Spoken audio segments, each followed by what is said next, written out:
नमस्कार, मैं रुचि पांडे आपका स्वागत करती हूँ हमारे खास कार्यक्रम दुनिया दरबार में।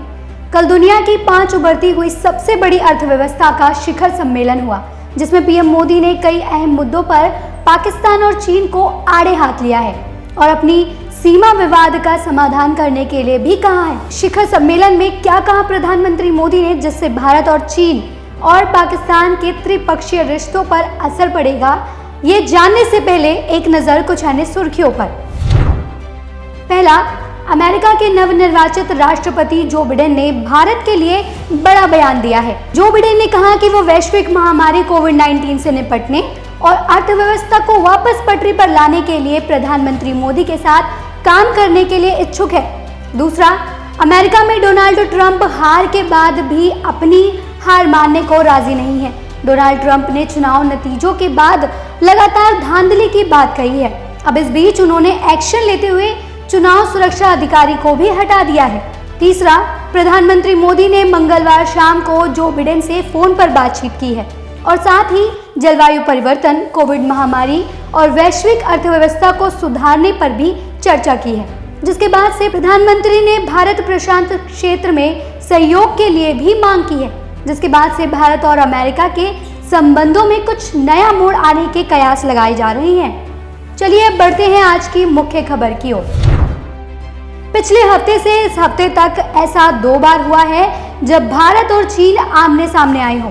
इससे पहले एससीओ यानी शंघाई सहयोग संगठन और अब दूसरी बार ब्रिक्स देशों के 12वें शिखर सम्मेलन में भारत और चीन वर्चुअल मीटिंग में आमने सामने आए। इस बीच आरसीईपी यानी रीजनल कॉम्प्रिहेंसिव इकोनॉमिक पार्टनरशिप सबसे बड़ी ट्रेड डील भी हुई, लेकिन भारत ने इसका बहिष्कार किया।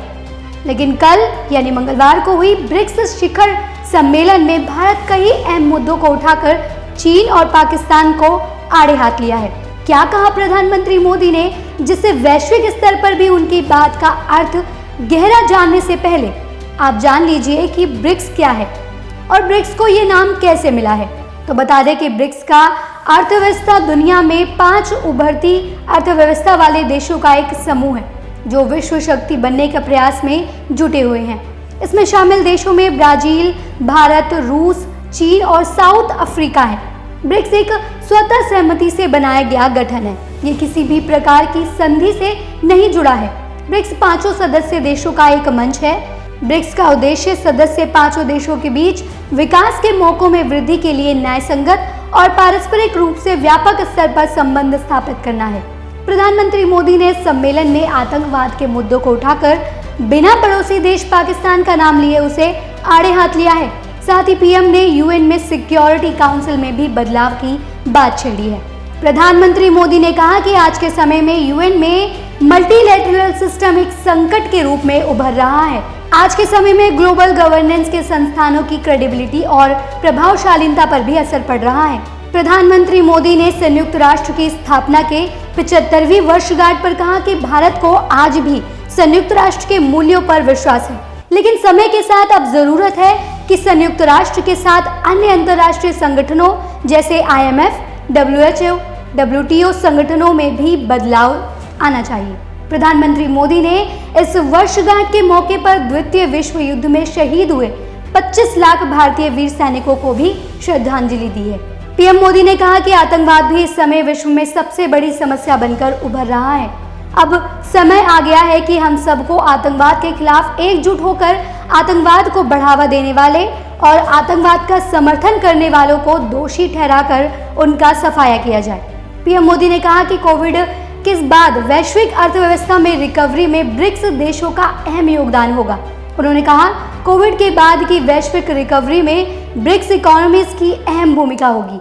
हमारे बीच विश्व की 42% से अधिक आबादी बसती है।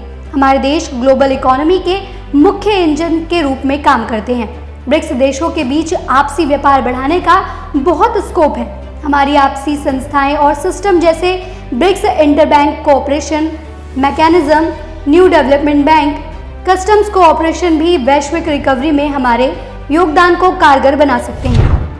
अब भारत के इन सभी आह्वानों पर पाकिस्तान के लिए कड़ा संदेश दिया गया है। साथ ही पाकिस्तान के सबसे बड़े समर्थक रहे चीन को भी ये समझा दिया गया है कि चीन पाकिस्तान के जरिए अपना हित साधने का प्रयास ना करे, क्योंकि अगर वैसा करता है तो अब ये उसके लिए हानिकारक ही साबित होगा। चीन आर्थिक रूप से भारत पर अधिक दबाव अब नहीं डाल सकता है। ब्रिक्स सम्मेलन में प्रधानमंत्री द्वारा उठाए गए मुद्दों पर कितनी गहराई से कदम उठाया जाएगा, ये तो समय बताएगा और ये देखना भी बहुत ही दिलचस्प होगा।